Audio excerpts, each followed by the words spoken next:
Seja bem-vindo ao canal da sua evolução. Conecte-se com esta mensagem e viva uma verdadeira transformação na sua vida.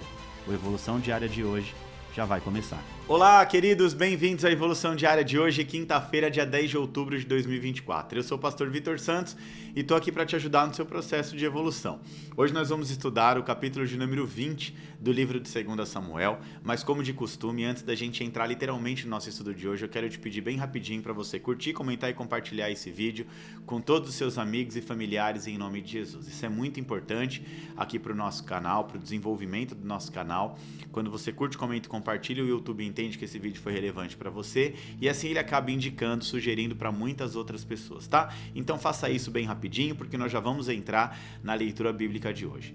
2 Samuel, capítulo 20, tem 26 versículos, eu vou fazer a leitura aqui na íntegra, tá bom? Versão NVI da Bíblia, e depois nós vamos fazer a interpretação do texto e também extrair lição de aplicação prática. O texto começa dizendo assim: também estava lá um desordeiro chamado Seba, filho de Bicri, de Benjamim. Ele tocou uma trombeta e gritou: não temos parte alguma com Davi, nenhuma herança com o filho de Jessé, para casa todos, ó Israel. Então todos os de Israel abandonaram a Davi para seguir Seba, filho de Bicri. Deixa eu só fazer aqui um adendo, né? No capítulo passado eu disse que o reinado de Davi estava em desordem. Davi, ele para de se importar com coisas pequenas para tentar restabelecer, reconstruir o seu reinado. E esse capítulo é uma espécie de continuação, mostrando o quão o reinado de Davi estava em desordem. Davi, ele perde ali toda aquela moral que ele tinha com o povo, né? Davi era um rei assim aclamado, depois de Absalão, que cria toda aquela desordem, né? E é levantado a rei das outras tribos. Davi é expulso da sua própria casa, ele volta, e a gente percebe aqui nesses capítulos que Davi já não era mais o mesmo. O povo abandona Davi para seguir Seba, filho de Bicri, ou seja, qualquer desordeiro, né, que tinha ali uma trombeta na mão e saísse gritando no meio da rua, o povo estava seguindo. Por quê? Porque Davi, que era até aqui um sucesso como governante, e um fracasso dentro da sua própria casa, eu já disse isso em alguns capítulos anteriormente, esse fracasso começa a ser exposto. Ou seja, esse grande Davi estava tendo a sua vida ali na sua casa, sua família, sua vida domiciliar exposta. E aí olha só o que acontece, Davi ele vai perdendo toda ali as suas credenciais de um excelente rei, né? E o povo agora segue a qualquer desordeiro. O primeiro desordeiro que surge ali é Absalão, o filho de Davi. O povo segue Absalão, agora surge aqui um tal de Seba, né? A Bíblia diz um desordeiro chamado Seba, e o povo abandona Davi e segue o tal de Seba.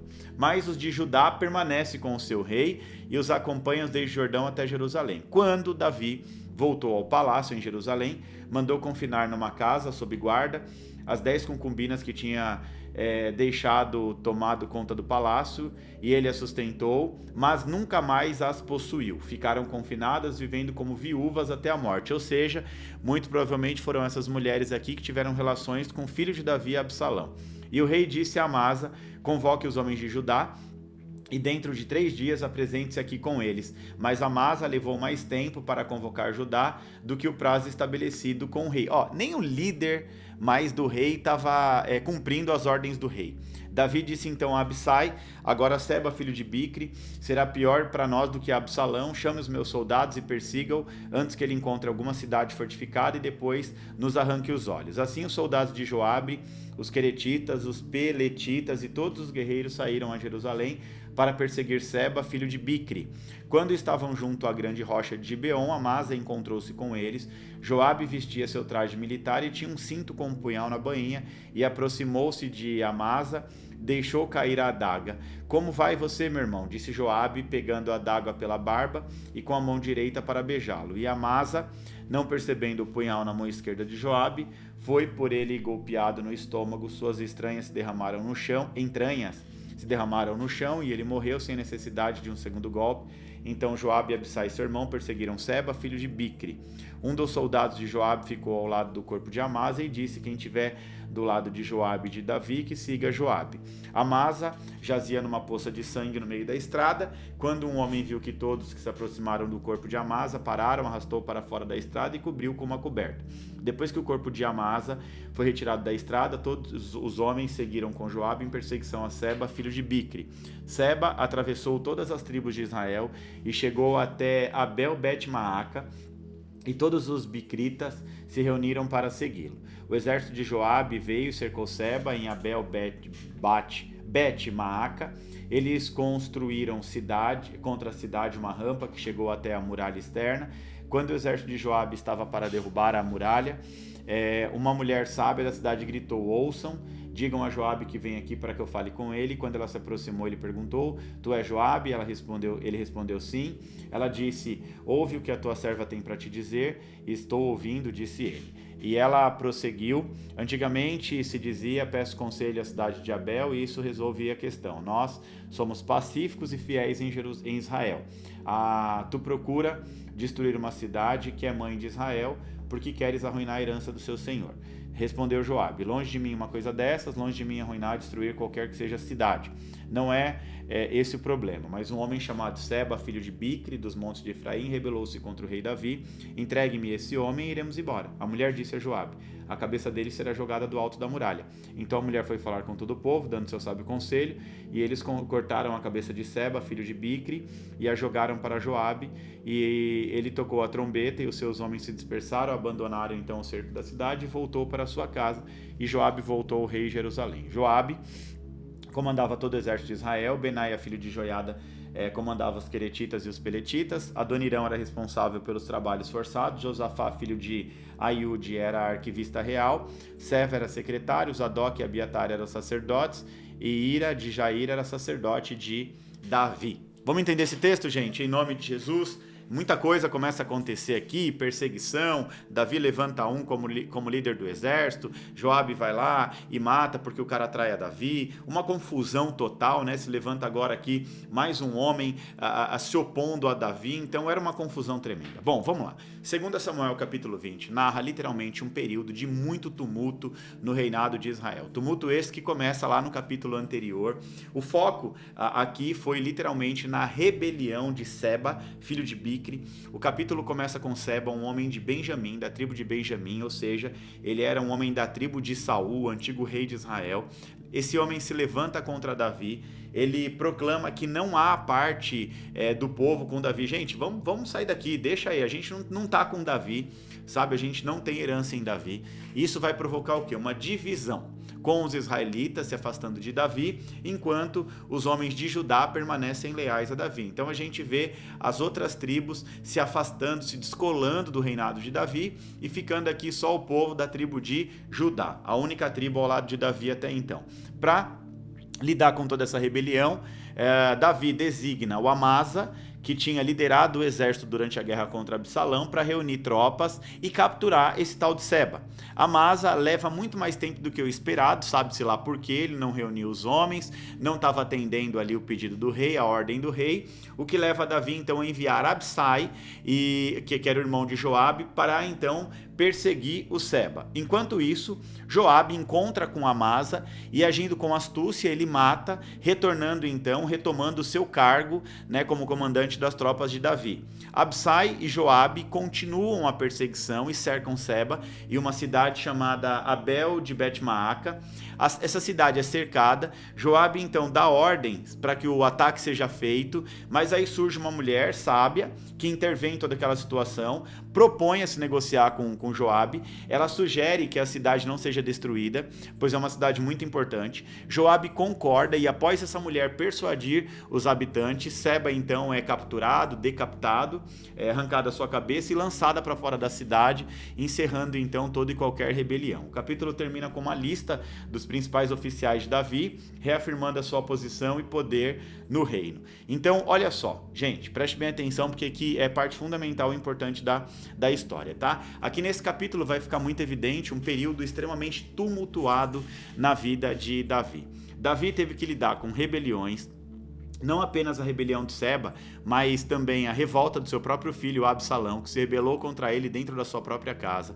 Essas rebeliões, elas vão acabar expondo as fraquezas internas de Israel sobre o reinado de Davi e também a instabilidade que surge a partir de pessoas desleais, né? Davi aqui enfrenta questionamentos sobre a sua autoridade e poder, ele é questionado pelo povo, então começa aqui uma série de questionamentos sobre a liderança de Davi, aquele mesmo que outrora foi aclamado pelo povo, agora estava sendo questionado. E tudo que estava acontecendo aqui, gente, infelizmente ainda era fruto do pecado de Davi, do rei Davi. As consequências do pecado de Davi com a relação com uma mulher casada chamada Batseba, o assassinato do marido dessa mulher, Urias, que continuam a se manifestar, afetando então a família de Davi, o reinado de Davi. E o que isso tem para nos ensinar? Tá? Isso nos ensina que as nossas ações têm repercussões que podem durar muito e muito tempo. As ações que nós tomamos hoje, elas não apenas moldam o nosso presente, mas também influenciam todo o nosso futuro. A vida de Davi aqui é um exemplo muito claro disso. As escolhas de Davi, o relacionamento de Davi com uma mulher casada, como eu disse anteriormente, com a Batseba, o assassinato do marido dessa mulher, Urias, não apenas trouxe consequências imediatas para a vida de Davi, mas também tiveram um efeito cascata que acabou impactando em toda a sua família, em todo o seu reinado, e isso perdurou por anos e anos e anos. Olha só, quando nós tomamos decisões, é muito vital, é muito importante a gente aprender a considerar as repercussões, as consequências que elas podem ter sobre as nossas próprias vidas. Uma ação impulsiva pode causar muita dor, muita desunião e pode durar muito tempo. Isso é especialmente, né, muito verdadeiro nos relacionamentos. Por exemplo, uma palavra maldita, uma palavra no calor do momento, das emoções, pode levar muitos anos para cicatrizar. Eu costumo dizer que palavras lançadas são como pedras atiradas numa vidraça. Depois que quebrou, né, não tem mais o que fazer. Então, as nossas ações aqui não apenas estão moldando a nossa vida, mas também deixando um legado na vida da nossa próxima geração. Assim como Davi teve que lidar com muitas consequências por conta da sua escolha do passado, eu e você também nós seremos lembrados pelo impacto que nós causamos na vida dos outros, né? O que queremos que as pessoas digam sobre nós no futuro? Que tipo de legado estamos construindo com as nossas atitudes, ações do dia a dia? Sabe o que é importante lembrar? Que mesmo com as nossas ações passadas tenham causado consequências negativas, sempre há espaço para mudança, sempre há espaço para redenção. Davi, embora tenha enfrentado graves consequências pelas suas ações do passado, ele também teve a oportunidade de buscar o perdão e de se reconectar com Deus, e assim nós podemos refletir sobre os nossos erros e também aprender a buscar maneira, né, de corrigir os nossos caminhos, de recalcular a rota, de promover cura, de promover reconciliação. A nossa decisão de hoje é literalmente o nosso futuro amanhã, e que nós possamos, de alguma maneira, viver com a consciência de que cada decisão que tomamos, né, nesse exato momento vão ressoar muito além no momento presente.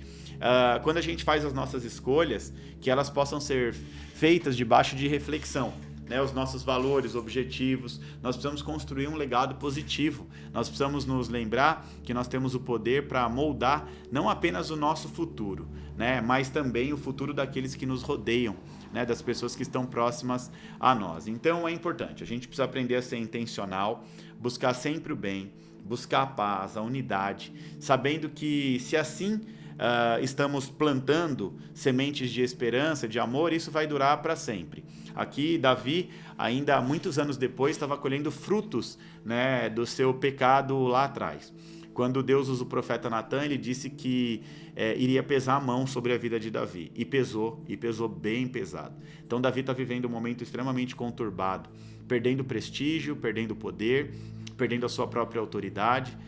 Aqueles que respeitavam e honravam a Davi com todas as suas forças, por conta desse período tumultuado e de rebelião, deixam de seguir as ordens de Davi. E Davi ele tem que enfrentar essa situação toda, né? Essa perda de prestígio, de poder, né? Tudo por conta de algo ainda lá do passado, né? Então Davi ele tinha consciência de que tudo que ele estava vivendo nesse exato momento na Bíblia era consequência do seu passado. Então a grande instrução, a lição de sabedoria de hoje, a lição prática de hoje é que nós precisamos entender, né? Assim como Davi, que todas as nossas escolhas, decisões e ações do presente momento estão moldando ao nosso futuro. Amém, gente? Glória a Deus! E assim a gente finalizou então mais um capítulo de 2 Samuel. Agora, mais uma vez, eu quero te convidar para agitar as redes sociais, tirar um print da tela, curtir, comentar, compartilhar, postar na sua rede social em nome de Jesus. Amanhã tem mais Evolução Diária. Nós estamos praticamente encerrando o livro de 2 Samuel. Nós vamos encerrar mais um livro da Bíblia. Glória a Deus por isso. E vamos começar outro, porque nós só vamos parar de estudar a Bíblia quando a gente terminar inteirinho e depois nós vamos seguir a instrução que Deus nos der. Tá bom? Que Deus te abençoe em nome de Jesus. Tenha um excelente dia. Curte, comenta, compartilha. Posta aí na sua rede social Evolução Diária. Eu te espero aqui amanhã em nome de Jesus. Que Deus te abençoe.